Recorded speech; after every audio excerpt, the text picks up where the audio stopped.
आप और पितामह भीष्म दोनों ही बहुत विशेष पुरुष हैं। आप दोनों के समक्ष संसार में तीसरा कोई भी नहीं। अगर आप दोनों में से कोई एक भी अपनी पूरी शक्ति लगाकर युद्ध करे तो देवता, यक्ष, राक्षस, मनुष्य आदि ऐसा कोई भी नहीं जो कि आपके सामने टिक सके।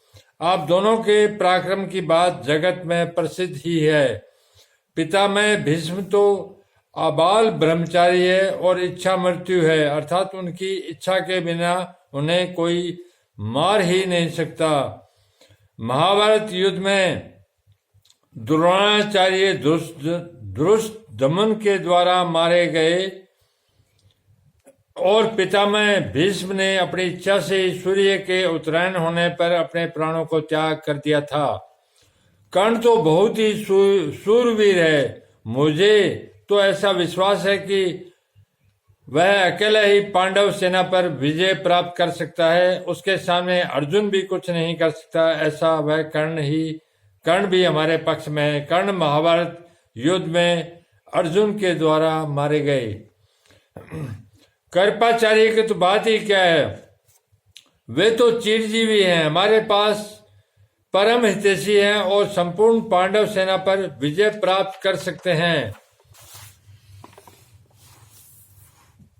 यद्यपि यहाँ द्रोणाचार्य और भीष्म के बाद ही दुर्योधन को कृपाचार्य का नाम लेना चाहिए था, परंतु दुर्योधन को कर्ण पर जितना विश्वास था उतना कृपाचार्य पर नहीं था। इसलिए कर्ण का नाम तो भीतर से बीच में ही निकल पड़ा। द्रोणाचार्य और भीष्म कहीं कृपाचार्य का अपमान न समझ ले, इसलिए दुर्योधन कृपाचार्य को संग्राम विजयी विशेषण देकर उनको प्रसन्न करना चाहता है। असमथामा ये भी चिरजीवी है जो और आपके ही पुत्र हैं। ये बड़े ही सूरवीर हैं। इन्होंने आपसे ही अस्त्र शस्त्र की विद्या सीखी है। अस्त्र शस्त्र की कला में ये बड़े चतुर हैं। आप यह न समझे कि केवल पांडव ही धर्मात्मा है। हमारे पक्ष में भी मेरा भाई विकर्ण बड़ा धर्मात्मा और शूरवीर है।